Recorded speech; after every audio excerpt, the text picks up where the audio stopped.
안녕하세요. 여러분의 유학을 프로듀싱 해주는 이 채널의 PD, 미국 유학 고수입니다. 자, 오늘 주제 한번 봐보겠습니다. 대학 교수들의 성향. 대학 교수들은 대개 좌파 진보적인 성향을 가지고 있습니다. 그래서 대학에서 교육을 받을 때 이러한 교수들의 성향에 영향을 받을 수 있습니다. 대학 교수들이 좌파 진보적인 성향을 가지는 이유는 다양합니다. 하지만 이에 대한 일반적인 이론적 설명과 예시를 들어보면 다음과 같습니다. 교육 경험의 관점으로 말해봅시다. 대학 교수들은 대부분 대학교에서 교육을 받았습니다. 대학교에서는 보통 다양한 사회적 이슈와 문제들에 대한 다양한 시각과 견해를 접하게 됩니다. 이를 통해 교수들은 사회적 문제에 대한 민감성을 키울 수 있고 진보적인 성향을 가질 가능성이 높아집니다. 인적 네트워크의 관점으로 말해봅시다.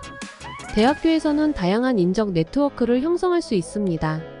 이 중에는 좌파, 진보적인 성향을 가진 사람들과의 교류가 포함될 수 있습니다. 이러한 인적 네트워크는 교수들의 성향에 영향을 미칠 수 있습니다. 직업 특성의 관점으로 말해봅시다. 대학 교수는 교육자로서 사회적 책임과 역할을 맡고 있습니다. 이러한 역할은 보통 사회 문제들을 더욱 집중적으로 바라보게 만듭니다. 따라서 교수들은 보다 진보적인 입장을 취할 수 있습니다. 문화적 요인의 관점으로 말해봅시다. 교수들의 진보적인 성향은 문화적 요인의 영향을 받을 수도 있습니다. 예를 들어 대학교에서는 다양한 문화와 예술을 접할 수 있으며 이를 통해 개인의 문화적 취향이 형성될 수 있습니다. 진보적인 문화적 가치와 연관이 있는 경우 이를 따르는 성향을 갖게 됩니다. 연봉의 관점으로 말해봅시다. 교수들은 박사학위를 따기 위해 인생에서 많은 시간을 투자한 사람들입니다. 그러나 박사학위를 가지고 기업에 진출한 상황보다 연봉이 낮습니다. 교수는 박사학위 소지자가 선택할 수 있는 직업의 종류 중에서 연봉이 낮은 편에 속합니다. 특히 인문계열의 교수는 의학, 공학, 약학 분야의 교수들에 비해 턱없이 낮습니다. 그런데 정치, 사회, 인문학 관련 책들을 인문계열 교수들이 많이 쓰기 때문에 그들은 자신들의 사회적 불만을 책에 담을 가능성이 매우 큽니다. 인간은 객관적이려고 노력하지만 객관적이기 힘듭니다. 자신의 힘듦을 호소할 가능성이 높습니다. 교수들의 종교적 관점으로 말해봅시다. 교수들은 학문적인 활동을 수행하는 동안 무종교적인 태도를 취하는 것이 일반적입니다. 이는 학문적인 엄격성과 공정성, 중립성을 유지하기 위해서이며 학문적인 연구를 위해서는 개인적인 종교나 신념에 영향받지 않는 태도를 유지하는 것이 필요합니다. 또한 대학교에서는 다양한 종교적 신념을 가진 학생들과 교수들이 함께 일하고 있기 때문에 개인적인 종교적 신념에 대한 강요나 불쾌감을 느낄 수 있는 상황을 피하기 위해서도 무종교적인 태도를 취하는 것이 갈등을 피하기 위한 인간적인 전략이 될 수 있습니다. 그러나 교수들 중에서는 자신의 종교적 신념과 학문적 연구를 결합해 연구 주제를 선정하거나 종교와 관련된 수업을 개설하는 경우도 있습니다. 이러한 경우에도 학문적인 방법론과 엄격한 검증을 거쳐 연구를 수행하는 것이 중요하며 종교적 신념을 사용하여 편견 없는 학문적 태도를 유지하는 것이 필요합니다. 일반적으로 종교다원주의 같은 다양한 종교를 포용하려는 태도는 진보적 성향에 속합니다. 이번에는 직업 안정성의 관점에서 이야기해보겠습니다.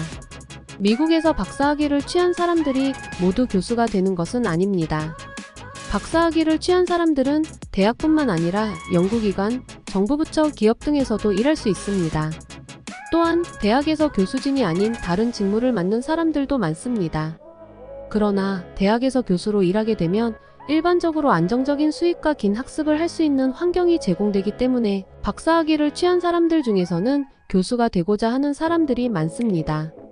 즉, 교수라는 직업 자체가 안정적인 삶을 추구하는 사람들이라서 사회주의와 공산주의에 관심이 많은 사람들이 있을 수 있습니다. 이번에는 학회의 관점에서 이야기해봅시다. 교수들은 논문을 제출하고 제자들의 논문을 지도하는 것이 성과입니다. 논문을 생산해낸 후 연구기관으로부터 연구비를 대가로 받게 됩니다. 그래서 논문 생산이 교수에게 있어서 중요합니다.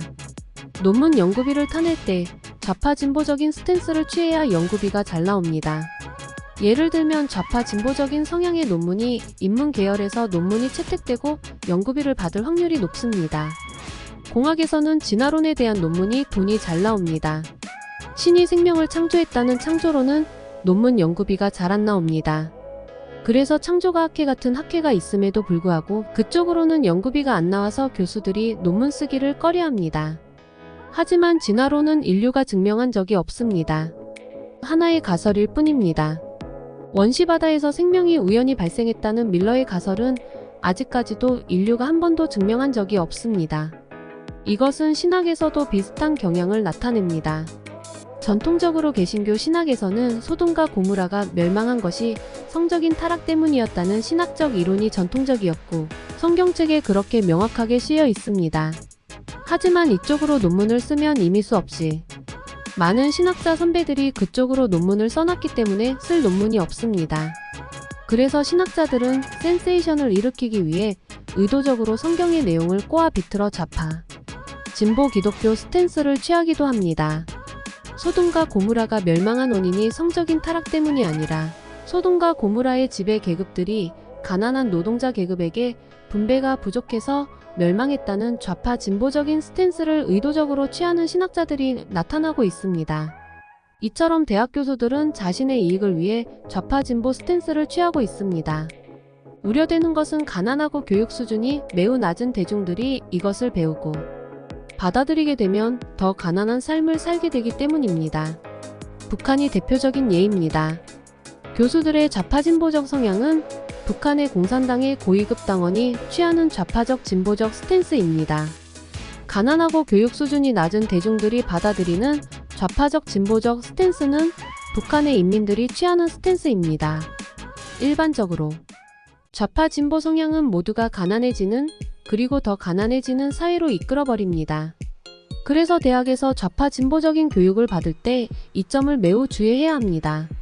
정신적으로 보수 우파 성향으로 살면서 마음의 중심을 잡고 정신세계를 누군가에게 편향되지 않게 지키면서 다양한 지식과 기술을 습득하는 것이 성공하는 삶으로 이끄는 중요한 포인트라고 생각합니다. 미국 사회가 그 대표적인 예입니다. 학교에서만 좌파 진보적이고 대부분의 사회를 이끄는 주류들은 보수 우파적으로 살고 있습니다. 세계 최강의 군대 미군은 매우 보수 우파적입니다. 그래서 대학에서는 학문이 발전사고 사회는 부강해지고 군대는 강력해집니다. 자, 오늘 그래서 영상을 여기서 마치도록 하겠습니다. 여러분들의 유학과 이민, 미국에서의 성공을 꼭 하시기 바라고 제가 만든 영상들이 여러분에게 많은 도움이 됐으면 좋겠습니다. 자, 그러면 다음 영상에서 또 다른 주제로 찾아뵙도록 하겠습니다. 안녕히 계세요.